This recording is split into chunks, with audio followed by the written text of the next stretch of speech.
Welcome back to 100 Days of Nice, and today we're going to be talking about how to forgive someone who's not even sorry. Let's jump into it. The nurturing self talk of the day was I am a curious lover of life. The integrity practice was exploring my own thoughts, intentionally expanding my intelligence, and generously sharing my revelations with those who are open to it. So, one of the revelations I'm going to be sharing with you all today, if you're open to it, is how to forgive someone who isn't sorry and why we even should. That one was a revelation I had to come to. And C is a compliment that I want you to receive because I'm sure it resonates with a few of you. You are adapting so well to all of this madness and chaos because you allow yourself to continuously learn. Keep it up.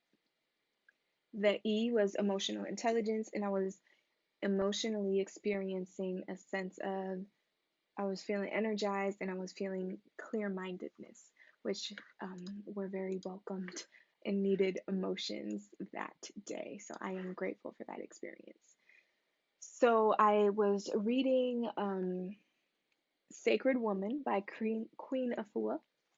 And one of the quotes that jumped out at me that inspired this was the following: Forgive wrongs done to rise to a new state of mind.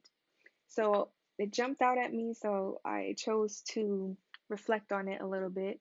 And as a marriage and family therapist, I do a lot of forgiveness work, okay? There's so much forgiving we need to do in our romantic partnerships and in our family relationships to move forward, to be healthy. So I've done a lot of this work with my clients, and I do a whole lot of forgiving in my personal life as well. However, what was jumping out to me is that I'm able to do it well when the other person is remorseful, when the other person apologizes, when the other person wants to work things out, when the other person wants to make it better, when the other person wants to change.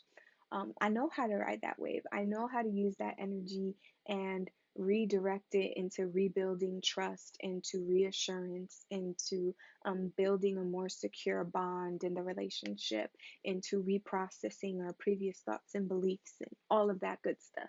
However, the part of me that had not yet quite evolved or developed was my response when someone was not sorry at all, when they cared none, when they would repeat the atrocity if given the opportunity and chance without thinking twice. That is where the unforgiveness was a little bit more present in my life. And that is where I chose to explore. And that is where I will be sharing with all of you. So there was a series of questions that came up for me that allowed me to receive the insights that I needed to move forward free. And I want to share these questions with you. So grab a pen. I'm going to try to type them out as a worksheet. So if you like the worksheet, I'm going to put it in the link below so that you could follow along as well. So the title is How Do You Forgive Someone Who Isn't Sorry? All right. The first question is pay attention to where and how unforgiveness is binding you. Where and how is unforgiveness binding you? Now, think about where and how unforgiveness affects you,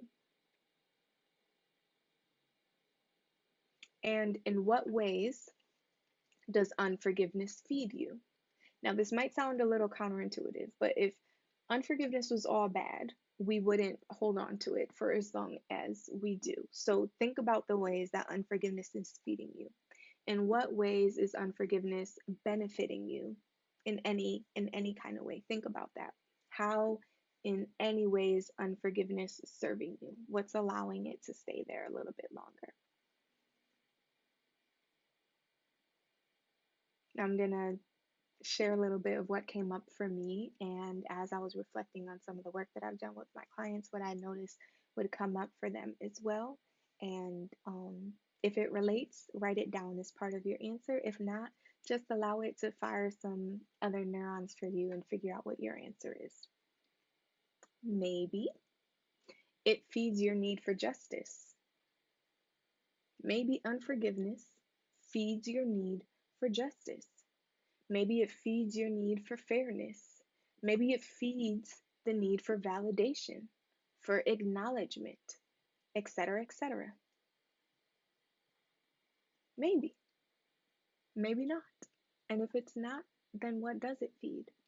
What is keeping it there and present? Now, taking all the above into account, what does unforgiveness actually mean to you? How would you define it? And don't say not forgiving, like actually define it. What does unforgiveness actually mean to you, taking all this into account? Now, I would bet that your answer includes very righteous needs that must be honored. Perhaps some of the needs we discussed above. I also suspect that those needs can be met with healthy boundaries and consequences that can simultaneously exist in the realm of forgiveness.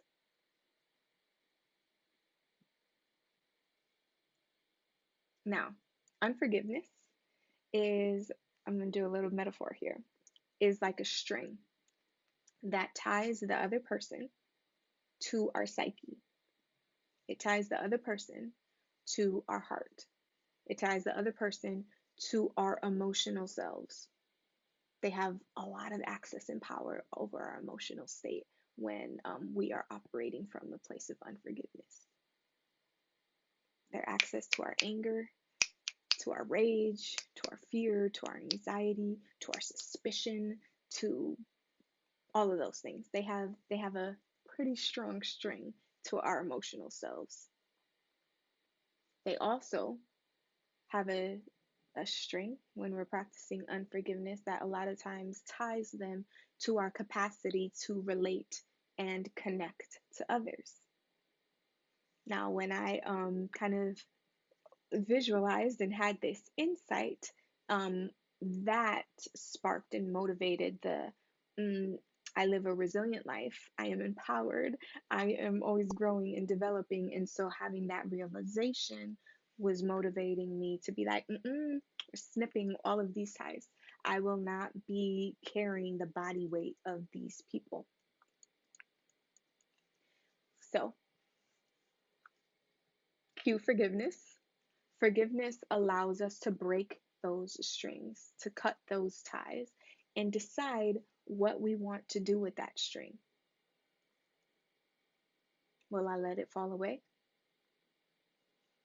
Will I weave it back into the tapestry of my life with intelligence and intention? That was my answer. Or sometimes, will I store it in a treasure box, maybe on my bookshelf for safekeeping? What will I do with this string that I've tied? Or, yeah, the string that I've cut. Now, this is where boundary work and intention comes into play. How will I intentionally respond with integrity?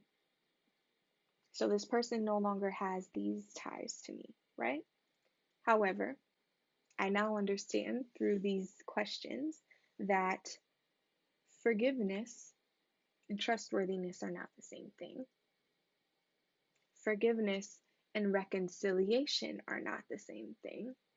I can forgive you and peacefully choose not to reconcile. I have very little evidence or rationale to reconcile with you. You're not even sorry. You don't care. There's no need to reconcile. Okay? So I can forgive and release you and have peace about myself and have learned and gained insights on human nature, personality traits, characteristics, what types of relationships serve me and or don't serve me, etc., etc.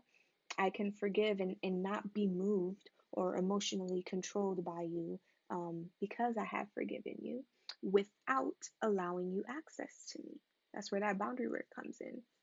We don't we don't need to keep in touch. There isn't much reason for that. You haven't demonstrated your willingness to practice respect or your capacity or your desire, to practice reciprocity or to honor or any of the above.